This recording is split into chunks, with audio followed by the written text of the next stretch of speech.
അറിയാമോ, ലഹരിയുടെ അമിത ഉപയോഗം മൂലം അവനിപ്പോൾ ഒന്നും തന്നെ പഠിക്കുന്നില്ല. എനിക്ക് ഒന്നും തന്നെ പറയാൻ കഴിയുന്നില്ല.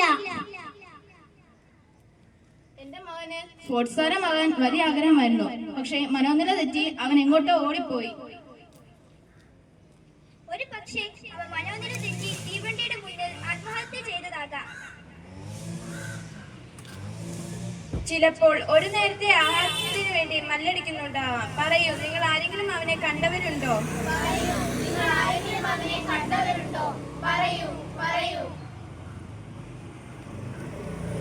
ഇത് നിങ്ങളുടെ കഥയാണ്.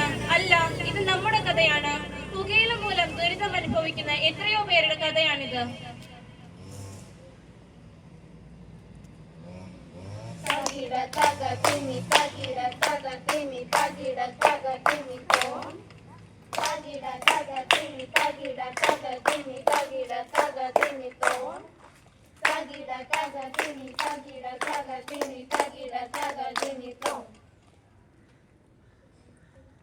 എന്താ എന്നെ എല്ലാരും ഇങ്ങനെ നോക്കുന്നേ?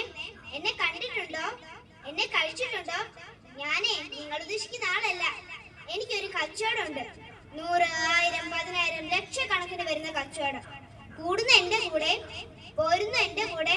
പണത്തിന് മീതെ പരുന്തും പറക്കില്ല. പണം പണം, സർവത്ര പണം. ഓ, മനസ്സിലായില്ലേ?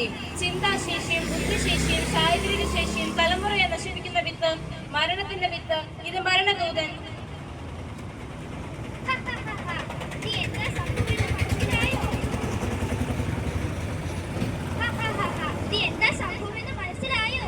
ലഹരി മാഫിയ കൊച്ചു കുട്ടികൾ മുതൽ നാളത്തെ രാജ്യത്തിന്റെ ഭാവി തലമുറ വരെ ഇല്ലാതാക്കുന്ന മഹാവിപത്ത്. ഇവിടെ നിൽക്കുന്ന എല്ലാവർക്കും തിരക്കുണ്ടല്ലേ? തിരക്കുണ്ടെങ്കിലും ഇല്ലെങ്കിലും ഞങ്ങളോടൊപ്പം വരൂ. അതാ വീട്ടിലേക്ക് നോക്കൂ. എന്റെ ഈശ്വര, ഇന്ന് ഒരുപാട് തിരക്ക് പിടിച്ച ദിവസമാണല്ലോ. എന്റെ മകൾ അവൾ ദൂരെ പഠിക്കാൻ പോയിരിക്കുകയാണ്. ഏറെ നാളുകൾക്ക് ശേഷം അവൾ ഇന്ന് വരികയാണ്. അടുക്കളയിലേക്ക് ചെല്ലട്ടെ, ഒരുപാട് പണികൾ ബാക്കിയുണ്ട്. അമ്മേ, ഞാൻ വന്നു. മോളെ, നീ വന്നോ? അമ്മ എത്ര നാളായി നിന്നെ കണ്ടിട്ട്. നിന്റെ കോലമൊക്കെ അങ്ങ് മാറിപ്പോയല്ലോ. എന്താ മോളെ നിനക്ക് പറ്റിയത്? അമ്മയൊന്ന് മാറിയേ. ഞാനിപ്പോൾ വന്ന് കേറിയതല്ലേ ഉള്ളൂ.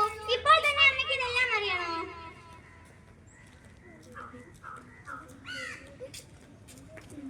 എന്റെ ഈശ്വര, ഈ തുണി മുഴുവൻ അലക്കി തീരുമ്പോഴേക്കും നാളെ നേരം വെളുക്കുമല്ലോ. ദേവു, എന്താ ഇത്? നീ വന്നേ. ഓ, ഈ അമ്മ ഇതെന്താ സിഗരറ്റ്? അമ്മയ്ക്ക് കണ്ടിട്ട് മനസ്സിലായില്ലേ? നീ എന്ന് മുതലാണ് ഈ ദുശീലങ്ങളൊക്കെ തുടങ്ങിയത്? നമ്മുടെ അവസ്ഥ നിനക്ക് അറിയാവുന്നതല്ലേ? എന്തവസ്ഥ? എനിക്ക് എന്റേതായ സ്വപ്നങ്ങളും ആഗ്രഹങ്ങളും ഒക്കെ ഉണ്ട്. അതിൽ അഭിപ്രായം പറയാൻ അമ്മ വരേണ്ട. നിന്റെ സകല ഭക്ഷണത്തരങ്ങൾക്കും കൂട്ടി നിൽക്കാൻ എന്നെ കിട്ടില്ല. ഒരുപാട് കഷ്ടപ്പാടുകളിലൂടെയും ബുദ്ധിമുട്ടുകളിലൂടെയുമാണ് ഞാൻ നിന്നെ വളർത്തിയത്. ഓ പിന്നെ എന്താ ദേവു, എന്താ നിനക്ക് പറ്റിയത്? എനിക്കൊന്നും പറ്റിയില്ല. എന്നെ എന്റെ വഴിക്ക് വിട്ടേക്ക്. അങ്ങനെ നിന്നെ നിന്റെ വഴിക്ക് വിടാൻ എനിക്ക് പറ്റില്ല. എനിക്ക് നീയല്ലാത്ത മറ്റൊരു പ്രതീക്ഷയില്ല. അമ്മ ഇനി ഇതിനെ പറ്റി ഒന്നും എന്നോട് പറയണ്ട. എനിക്ക് ഇനി ലഹരി ഇല്ലാതെ മുന്നോട്ട് ജീവിക്കാൻ പറ്റില്ല. എന്റെ ഈശ്വര, ഞാൻ എന്തൊക്കെയായി കേൾക്കുന്നേ.